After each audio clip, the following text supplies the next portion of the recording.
13h, vous êtes les bienvenus sur Canal 3 Bénin, sur le www.canal3télévision.com. Mesdames, Messieurs, c'est l'heure de vous informer sur votre chaîne préférée. Voici les titres de cette édition. Les travaux d'asphaltage en cours au Bénin ne sont pas sans conséquences sur le quotidien des populations bénéficiaires. Dans la commune d'Abomey-Calavi, les populations reconnaissent la pertinence du projet mais se plaignent des effets de sa réalisation sur leur habitation. Notre rédaction est allée voir le cas du quartier Zogbaye. Les propriétaires des bâtiments sont inquiets, leurs craintes et propositions à suivre. À suivre également dans ce 13h, la réception d'une nouvelle commande de l'État béninois pour riposter contre le coronavirus. Les autorités ne baissent pas les bras. Elles ont reçu week-end de nouveaux équipements médico-sanitaires pour contrer le mal. On aura les précisions avec Tanguy Agoy. Et toujours coronavirus, l'État béninois a annoncé le retour à l'école des enfants dès le 11 mai prochain. Noël Chiadaré, secrétaire général de la COSI Bénin, est revenu ce matin sur les propositions des centrales et confédérations et syndicales pour la reprise sans crainte des cours. Le syndicaliste invité de notre matinale de ce lundi matin a félicité le gouvernement pour sa bonne gestion de la pandémie. Vous l'entendrez dans ce journal. Voilà pour les titres, bienvenue. Bonjour à tous. La phase de réalisation des travaux d'asphaltage se poursuit dans les grandes villes du Bénin. À Abomey-Calavi, les travaux évoluent, mais les populations riveraines continuent de payer le prix des impacts du projet sur leur quotidien. Au quartier Zogbaye, des bâtiments subissent déjà des affres, des tranchées devant abriter les caniveaux. C'est ce que nous disent ici nos reporters Teddy Goudalo et Ulrich Kouegaba. Encore quelques gouttes de pluie et le bâtiment que voici va subir les affres de ces tranchées qui abritent les caniveaux prévus pour drainer l'eau de ruissellement. Nous sommes ici au quartier Zogbaye, dans la commune d'Abomey-Calavi, où les travaux d'asphaltage en cours ne seraient pas sans conséquences pour les riverains. Actuellement, sur le chantier, il y a un grand caniveau qui se fait pour dresser l'eau. Nous sommes tout à fait d'accord, et c'est logique. Mais on a constaté qu'il y a toute une négligence complètement du chantier. Le trou qui est creusé n'est pas fermé. Et quand la pluie a commencé maintenant, chaque jour que Dieu a fait, la terre, regardez vous-même, ça se fonde jusqu'à arriver à un niveau où les maisons vont commencer par tomber. Et c'est une grande remarque que nous avons eu à faire.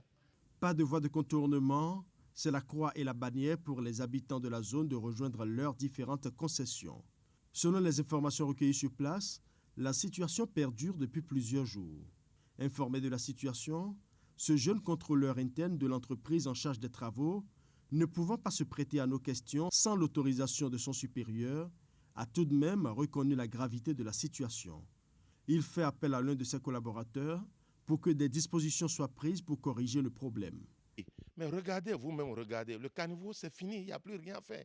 Mais ils n'ont qu'à remblayer, ils n'ont qu'à fermer. Ils n'ont qu'à mettre du sable. Les enfants ne peuvent pas sortir dehors. Ils sont fermés à la maison à cause du Covid-19 aussi qui est là.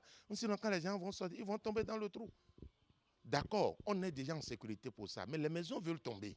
Et quand ça va tomber, on va courir vers le gouvernement. On va dire c'est le chef de l'État. Oh, le chef de l'État n'a rien fait. Donc nous demandons à l'autorité d'envoyer une enquête sur le terrain pour constater avant que le pays n'arrive. Face à leur souffrance quotidienne, et exaspérés par les conséquences de la qualité des travaux sur leur cadre de vie, les riverains exigent la fermeture systématique des tranchées. En cas d'inaction, des démarches judiciaires seront enclenchées, ont-ils promis. Dans le zoo et précisément à Boïcon, la route quittant Labo-Photo Carrefour Lisaison fait le bonheur des populations riveraines après son ouverture. Après 4 ans de souffrance caractérisée parfois par des accidents mortels, la belle vie reprend avec ces populations et chez les bénéficiaires. Ceci grâce à sa prise en compte dans le projet asphaltage. Aujourd'hui, son exécution est déjà à un taux de 70%. Et sur la route, c'est déjà une circulation fluide. Le constat de notre antenne régionale, signé ici par Imet Hélène Amosson. Abandonné pendant des années, le chantier est à ce jour presque achevé. financé par la BIDC, la Banque d'investissement et de développement de la CEDEAO, la Communauté économique des États de l'Afrique de l'Ouest. La route quittant Labo Photo pour le carrefour Lisezou a été pendant longtemps la source de nombreux accidents ayant coûté la vie à plusieurs personnes. Il y avait des fosses communes qui ont été délaissées par des entrepreneurs puisqu'ils ont entamé, ils n'ont pas fait long feu et puis le chantier a été abandonné. Et ils n'ont pas prévu des mesures de protection, c'est-à-dire des barrages pour au moins limiter les dangers. Et faute à cela, on a enregistré au moins 3 morts ici. Un vieux qui habite dans l'avant, un autre c'est un petit et la toute dernière c'est une dame. Reversé au projet asphaltage en août 2019, le chantier est aujourd'hui à un taux d'exécution très avancé. Situé au quartier Zakwa dans le 2e arrondissement de Boïkon, la voie est déjà ouverte à la circulation. Au niveau de Labo Photo, on peut dire que nous sommes à 70% d'exécution des travaux. Donc on a ouvert ça à la circulation. On rend grâce à notre président Talon parce qu'il a venu faire ce qui est difficile pour les gens. Les gouvernements qui sont là maintenant, on va remercier beaucoup. Et actuellement, tout le monde qui sont là, nous sommes aux anges. Désormais, les odeurs nauséabondes que dégageaient les caniveaux inachevés, les inondations, les accidents mortels et le spectacle désolant qu'offraient les sachets plastiques sont conjugués au passé. Il ne reste actuellement que quelques touches de finition pour parfaire l'œuvre, ont rassuré les responsables de l'entreprise en charge des travaux. Cette rue était prévue comme étant une rue à pavé dans le projet initial. Mais puisque c'est reversé comme étant une rue gabarit asphaltage, nous avons pensé que sur une amplitude de 40 mètres, il faut faire du 2x2 voies, un peu comme vous le voyez, avec un TPC dans lequel nous sommes, et il y aura des contre-allées et des trottoirs. Donc aujourd'hui, maintenant, sur cette rue, il ne reste que la réalisation des contre-allées et des trottoirs, et quelques déplacements de réseau, comme les poteaux que vous voyez par derrière ici. Restée en souffrance durant 4 ans, la route Labo Photo est dorénavant praticable. Elle offre du confort dans la conduite et surtout du plaisir aux populations qui l'empruntent. Tout comme cette voie, plusieurs autres sont en construction dans la ville. Leur achèvement est imminent selon les autorités du cadre de vie, ce qui va redonner à la ville de Boïkon les apparats d'une cité moderne. Et on parle maintenant de cette œuvre sociale de la première dame Claudine Talon qui fait parler son cœur en cette période de jeunes musulmans. Elle apporte son soutien aux fidèles musulmans à travers la fondation Malheureux. Grâce à son geste de générosité, plusieurs mosquées des 12 départements du Bénin bénéficieront de dons alimentaires pour traverser cette période de partage. La part des départements du Borgou et de l'Albouri a été reçue samedi dans la ville de Parakou. À la fin de la cérémonie de réception, René Soglo, notre reporter sur place, a tendu son micro à quelques bénéficiaires. Regardez. Nous sommes ici en train de faire la remise du lot de la Liborie aux chauffeurs pour convoyage. C'est un important lot de riz tel que vous le constatez, de lait et du sucre pour les accompagner pour le mois de Ramadan. C'est un don de la première dame, Madame Claudine Talon, qui depuis 2016 n'oublie jamais les imams djamiou des communes. Et le Borgou et la Liborie reçoivent chaque année son don. Pour le compte du Borgou, nous avions 105 sacs de riz de 25 kg, 20 cartons de sucre et 20 cartons de lait au profit des imams centraux. Et pour le compte de la Liborie, on a 60 sacs de 25 kg de riz, et 12 cartons de sucre et 12 cartons de lait. Pour cette année, l'imam Wakaïa Youssouf, qui coiffe le Borgo et la Liborie pour le compte de l'Union islamique, est en train donc de convoyer le lot auprès de l'imam central de Kandi pour distribution aux communes, aux imams des mosquées centrales, donc des communes de la Liborie. Ce même exercice va être fait dans le Borgou pour partage. Nous remercions Madame Claudine Talon, notre maman, que Dieu le récompense et que Dieu accompagne notre président Mohamed Tahirou Talon pour tout ce qu'il fait à travers Madame Talon pour accompagner les musulmans, les imams centraux surtout en ces temps de coronavirus, de confinement, ce dont vient à point nommé et Dieu seul saura les récompenser. La première dame du Bénin a offert beaucoup de manger aux musulmans, notamment du riz, du lait, du sucre, un peu partout. Dans tous les 12 départements du Bénin, les colis sont partis au niveau des grands imams et ils seront chargés de la distribution. Donc je passe par la voie de Al-Hajj Malaossou, le président de l'ONG Malaossou, pour remercier Madame Claudine Talon. On parle maintenant dans cette édition de ces suggestions de Noël Chadaré, secrétaire général de la COSI Bénin, pour une bonne reprise des cours dès le 11 mai prochain. Il était l'invité du forum de discussion de notre matinale Actu Matin.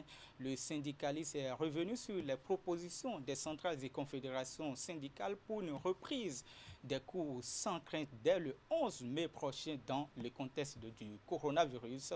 L'invité a saisi l'occasion pour reconnaître la pertinence de l'action gouvernementale face à la propagation de la pandémie. Noël Chadaré répondait au micro de André Doussa et Christian Kokwa-Dalidjan.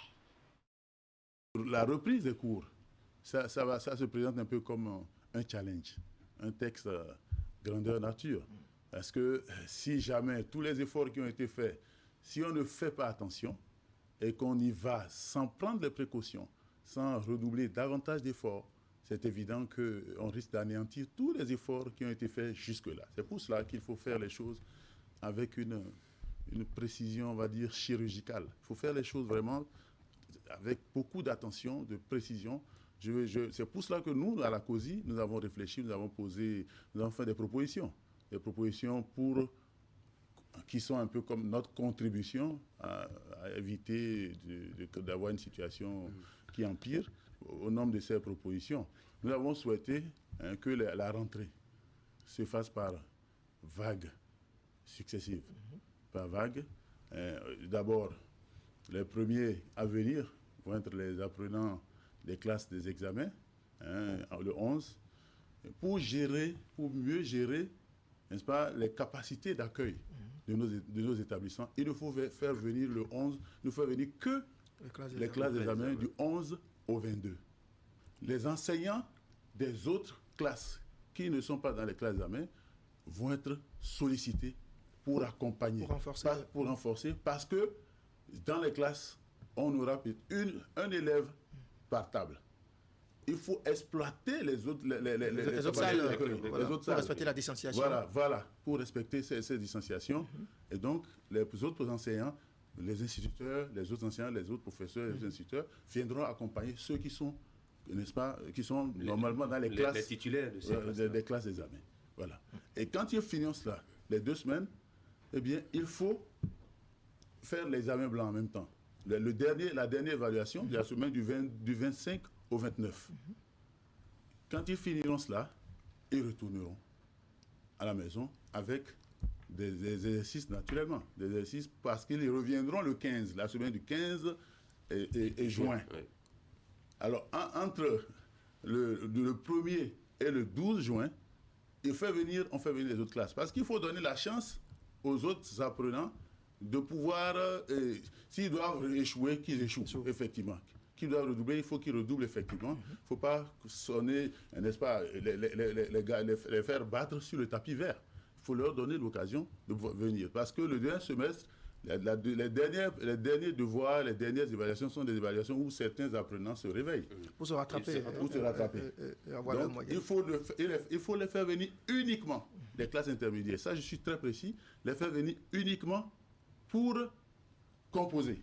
Et pour éviter qu'il y ait le grand nombre, entasser les apprenants dans les salles de classe, parce que les promotions 6e, 5e, 4e, seconde, première, et CP, CI, CE1, CE2, CM1, il faut les faire venir. On va faire l'évaluation sur 2 semaines. De manière, c'était sur une semaine d'évaluation. Oui. Mais on la met sur 2 semaines. 2 semaines pour qu'on prenne selon les capacités d'accueil des établissements, qu'on fasse venir des promotions. Si c'est 2 promotions qu'on peut faire venir pour faire de telle sorte qu'il n'y ait qu'un élève ou qu'un apprenant par table. Et en ce moment, ces apprenants des classes d'examen, ils font quoi? Ils restent à la maison? Ils ont 2 semaines avec des exercices. On les accompagne avec des exercices. Et sans transition, on aborde la partie magazine de cette édition. L'eau de coco, c'est une boisson que la nature offre aux humains. Elle est recherchée vu sa grande consommation dans tout le Bénin. Mais question, pourquoi son commerce disparaît-il progressivement? Une équipe de la rédaction a enquêté sur le littoral longeant l'océan Atlantique au sud des villes de Cotonou et de Ouidah. Le reportage de la rédaction est signé Assi Ogbonkan et Ancien. Le jus de coco, encore appelé l'eau de coco, est une boisson naturelle très prisée au Bénin. Ses bienfaits amènent nombre de personnes à le consommer comme ici à Togben et le long du littoral. Selon les passionnés de ce jus, ça recèle beaucoup de vertus.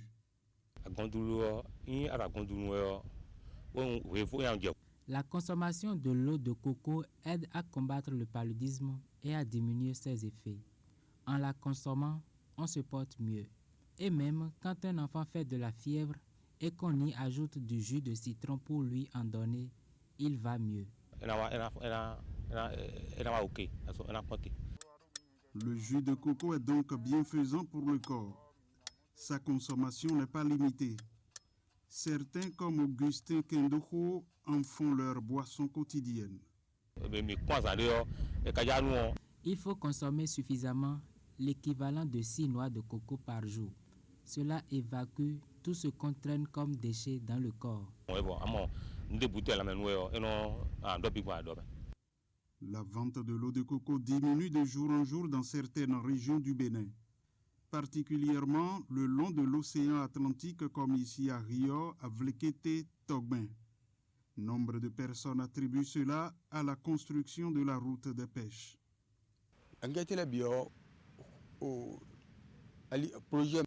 La construction de la route des pêches touche nombre de cocoteraies. Des cocotiers ont été déracinés à cet effet et cela agit sur le commerce du produit. Ceux qui en avaient encore en récoltaient les noix tous les 3 mois. Mais aujourd'hui, tout s'est arrêté. Tout comme sa commercialisation, la noix de coco se raréfie. L'activité tend à disparaître le long du littoral, faute de nouvelles cultures de cocotiers. Les populations se contentent uniquement de leur propre consommation. Nous, on en trouve à cueillir souvent puisque nous sommes de la zone. Ceci pour nous désaltérer. Selon les nutritionnistes, l'eau de coco est riche en vitamines et minéraux. Elle contient aussi, entre autres, du calcium, du potassium, du fer pour maintenir la santé. À Djougou, l'apparition des tricycles a bouleversé l'économie des transports.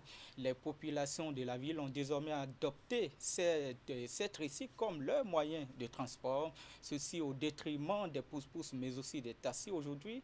Comme vous allez le voir, ces motos servent aussi bien au transport des marchandises que des personnes humaines. On fait le point avec Alassane Harouna Abdouraoufou Yaya. On les retrouve de plus en plus en circulation dans la ville de Djougou, aussi bien dans le transport des marchandises que celui des passagers. Communément appelé ici Bagadjaga, aux 3 pieds, les motos tricycles ont depuis leur avènement révolutionné le secteur des transports à Djougou. Avec le tricycle là, par jour là, je peux gagner quelque chose de 20 000. Avec le tricycle, Inch'Allah, maintenant, même celui qui a le véhicule là, il ne m'atteint pas. Avec l'économie que je vois dans le tricycle là. Ça veut dire le tricycle là, ça donne maintenant plus que le véhicule même. Parce que dans le tricycle, on ne peut pas lui demander quelque chose. Les personnes sont périmées, il faut faire l'assurance, il faut faire tout, il n'y a pas ça dans le tricycle. Intermédiaire entre les engins à 2 roues et les véhicules, le tricycle est de plus en plus adopté par certaines commerçantes à plusieurs occasions et pour diverses raisons. L'avènement aujourd'hui des tricycles pour faciliter le déplacement de nos biens est la bienvenue puisque cela permet d'avoir un certain nombre de sérénité en matière de déplacement de nos marchandises, puisque la plupart nous allons souvent dans les marchés et le seul moyen de pouvoir faire déplacer nos biens, on ne peut pas le faire techniquement par nous-mêmes. Il va falloir solliciter, disons, ceux-là qui en possèdent autrefois les pousse-pousse qui aujourd'hui travaillent avec des tricycles pour faciliter le déplacement de nos biens vers nos magasins. Les tricycles sont plus avantageux pour nous que des pousse-pousse parce que lorsque nous avons plus de colis, déjà à 3 à 5 colis déjà, les pousse-pousse ne peuvent pas nous rendre service. Et encore avec les pousse-pousse, c'est encore plus cher que les tricycles. Lorsque nous prenons des tricycles, c'est très moins cher, c'est très avantageux pour nous. En un seul voyage, ils peuvent nous ramasser tout le colis que nous possédons. Et également avec les tricycles, nous avons moins de pertes de nos colis. Avec les tricycles, on a l'opportunité de monter ensemble avec nos colis dans le tricycle jusqu'à la destination, ce que nous n'avons pas aux côtés des pousse-pousse. Avant l'avènement de ce nouveau moyen de transport, ce sont les pousse-pousse qui dictaient leurs lois dans le transport des marchandises en ville. Mais aujourd'hui, la donne a changé. Peu de personnes sollicitent les pousse-poussiers, première victime collatérale de l'avènement des tricycles à Diogo. Il y a les gens qui poussent le pousse-pousse pour m'allier, pour faire tout. Maintenant, nous sommes entrés dedans, il y a les 3 pieds, même colis, il n'y a pas pour un colis même à pris. Maintenant, il n'y a rien. Depuis matin, je suis sorti, même colis, je n'ai pas pris. Je suis là pour s'asseoir seulement. Avant, mon papa, il fait le travail de pousse-pousse. Par jour, il gagne quelque chose de 15 000. Bon, maintenant, comme le tricycle est venu, il a arraché le marché complètement.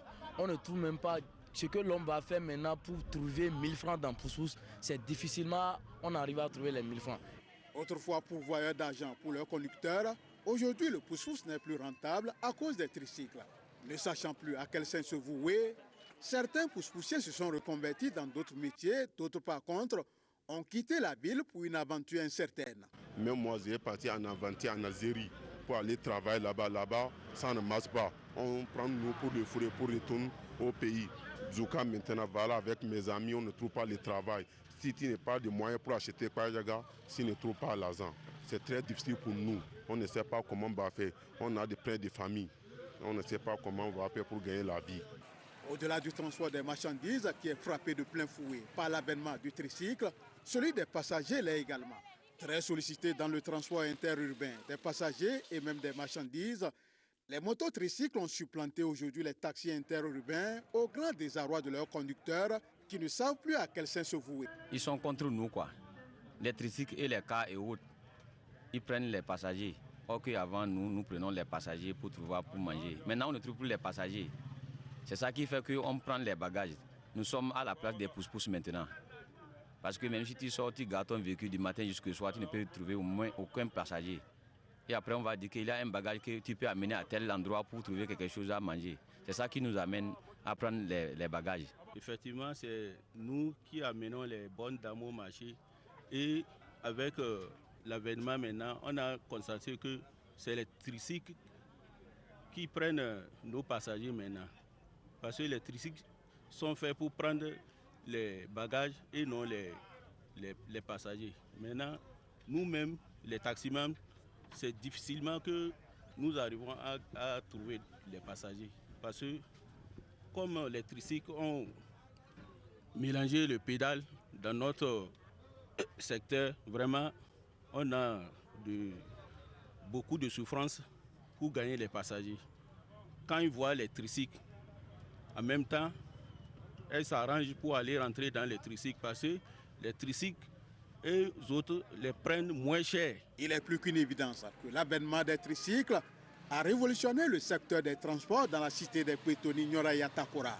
Une révolution qui a affecté aussi bien les pousse-poussiers que les conducteurs de taxi-moto qui les accusent d'être à l'origine de leur malheur et de plusieurs cas d'accidents qui surviennent sur les axes routiers. Et c'est la fin de ce journal que je vous remercie d'avoir suivi. Retrouvez l'ensemble de ces enquêtes et reportages sur nos canaux digitaux et principalement sur le www.canal3television.com. Je vous retrouve demain à 13h.